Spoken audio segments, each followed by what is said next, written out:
thank God for what He's doing in their lives. Anybody got any prayer requests or praise report?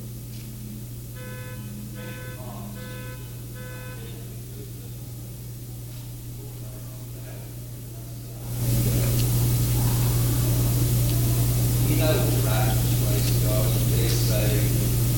You'll find that stop time down the road, but God holds that hand out for you. It's time to return. That's like the will every time.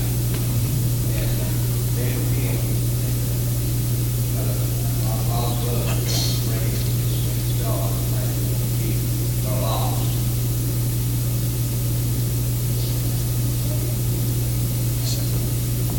Anybody else?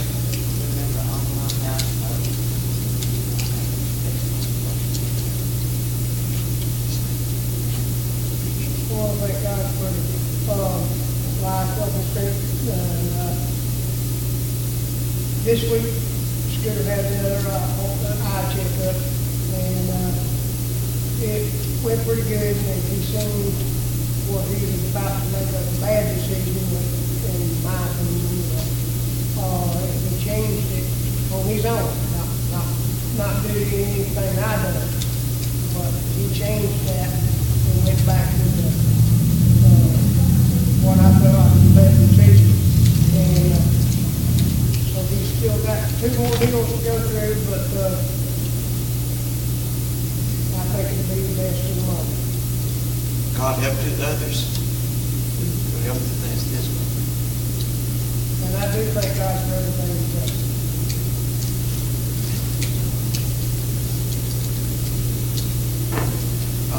Please remember a man named Ike. He's a family member, lives in Chattanooga. He's got,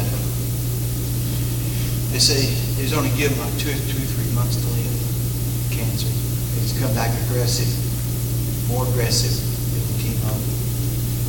And be praying for him. And she was my grandma when I was growing up. I lost touch later on in life, but got her back in contact with her. She's got cancer. They're only giving her just a short time. So be praying for her and her family, please. Anybody else got any prayer requests? I want to pray for Steve. He's my social guy. And he got sick last week. He just had his back started hurting. He didn't understand why. And I don't know everybody from him because he in this city at work. So I want to pray for him. Well, I believe that he's going to be okay, but it's time. It's supposed to time. He really needs to work. So I know God can do it. Oh, I know God can do it. Anybody else? Prayer request? Yes, sir. I asked everyone to just pray for Susan. Her doctor will get the medicine straightened out. She's real lightheaded and dizzy. They've got her on a real strong heart. She's not good, but good.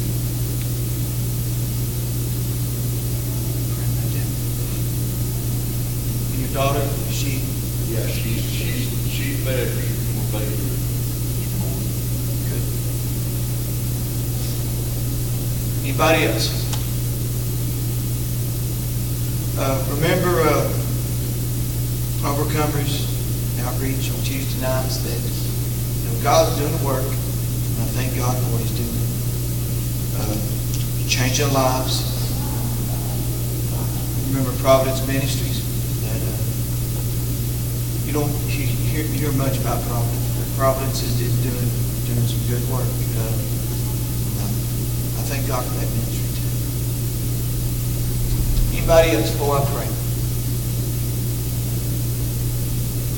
All right, let's bow our heads, please. Dear God, we come before you and we thank you for another day. Thank you, Lord, for waking us up this day. Thank you for going to the cross for us. Thank you for dying for us. Thank you for salvation, for our healing, for our deliverance, our blessings, our spiritual authority. Thank you for everything that, God, you have given us. Thank you for our freedom and liberty to serve you. God, we want to honor you and praise you for everything that you're doing. And Lord, every prayer request you heard, you know them personally. You know where they're at. You know the healing, the salvation, the deliverance. Lord, you know everything about it, God. And we put this in your hands and we say, God, have your way. Lord, I ask you, Lord, to touch today's service. I ask you, God, Lord, touch the word, touch the singing, touch the altar service, touch the Sunday school lesson. God, let us get out of the way and let you have your way today, God. God, we'll make sure we'll give you the honor, glory, and the praise and everything. In Jesus' name, amen. I want to talk this morning about trusting the process. This has been on my mind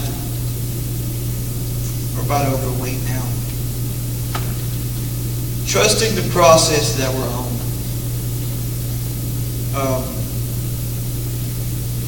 Trusting the process that God knows what He's doing. No matter if it's good or bad, God's still in charge. Trusting the process of the situations that we go through, that we're still victorious. We can be in the middle of the storm, but we're still victorious.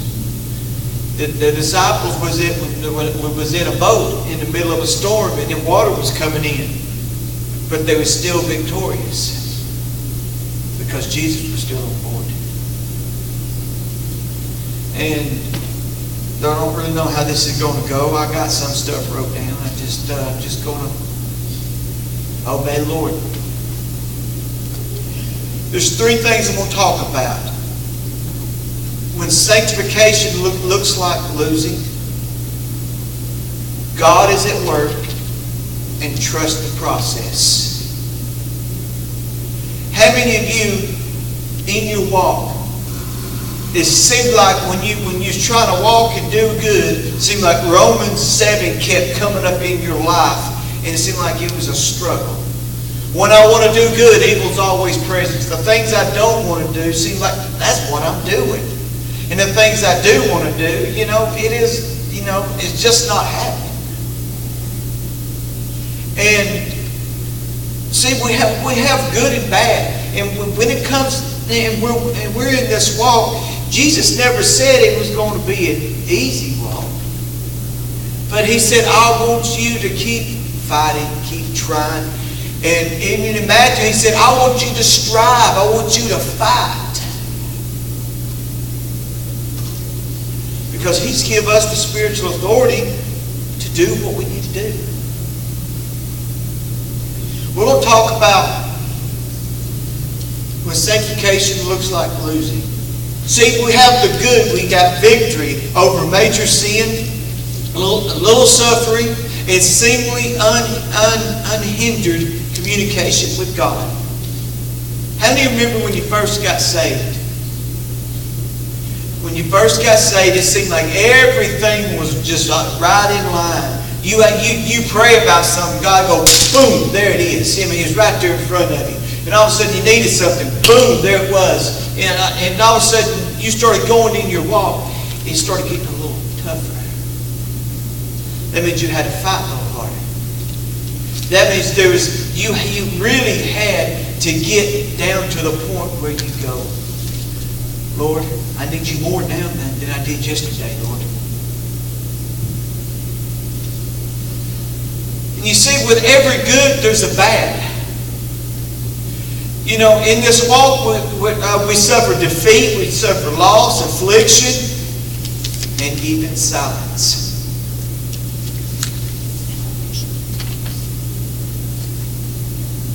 So, for every good, there's a mountaintop and there's a valley. And, but Jesus paid for our sanctification at the cross. So He expects us to get to the point where we are, God, I understand. God, help me. Lord, that I be what you called me to be. We all fall short. We all fall short of the glory of God. We don't always do the right thing. And then we get to the point to where we can get discouraged. And all of a sudden the enemy's pecking on our forehead and pointing out every little thing that we've done wrong. But we got to realize we're still victorious. If we are willing to fight and pray and say, God, forgive me, help me get up from this and help me keep moving. See, there is a saying in the sports world. Football teams and basketball teams and the pros is called tanking. Sometimes teams, if they're not doing good, they'll tank. Am I right, Seth? It's called tanking. What that is, they'll lose game on purpose to get the worst league, the worst record in the league in basketball, so they can get the #1 draft pick the next year. They have a better chance 4-1 shot instead of the 13th spot. It's 50-1. And you have to understand that we can't tank in this. That's basically, we can't lay down and let the enemy whoop us. We can't just go along with the flow. But when we are struggling with our sanctification, and we are struggling with our stuff, and we are having a hard time, we can't just lay there and just let the devil kick us. Jesus is still in the boat in the storm.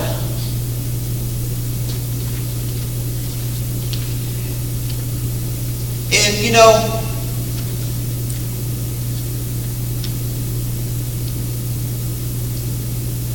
sanctification means setting yourself apart. Jesus set us apart at Calvary. He said, that's mine. When it comes down to it, I have to make sure I do my part and I don't start tanking on God. Start losing on purpose. And start holding back because it's hard.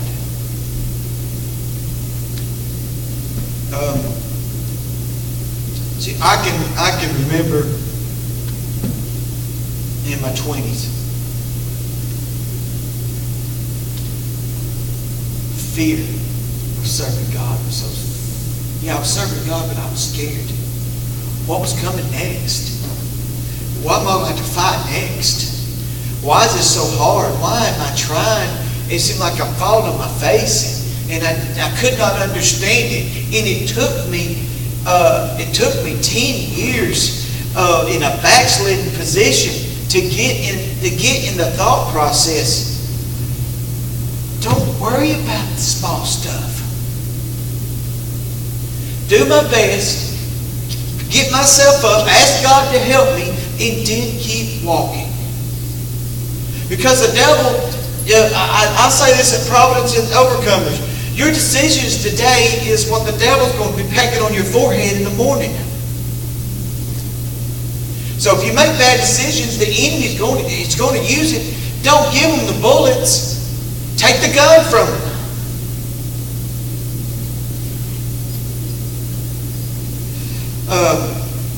You see, there is a transformation that's in the mind. Turn to Romans chapter 12, please.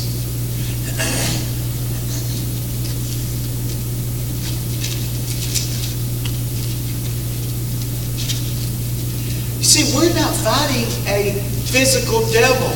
The devil does not come with a little red suit and a big long tail with a little point on it and a pitchfork. No, he's a guy in a suit. He's a guy in a suit when you have the talent and you ain't got no money and you're a young kid and all of a sudden you got all this talent saying, I'll give you all this money if you sign with me. That's who the devil is. He'll use money, women, men, family. He'll use anything. He is not afraid. And you see, we got to fight the enemy spiritually. Romans chapter 12, verse 1 and 2. I beseech you therefore, brethren, by the mercies of God, that ye present your bodies a living sacrifice. So sanctification is you presenting yourself to God. Holy, acceptable unto God, which is your reasonable or rational service. There's no other rational reason than you present yourself to God.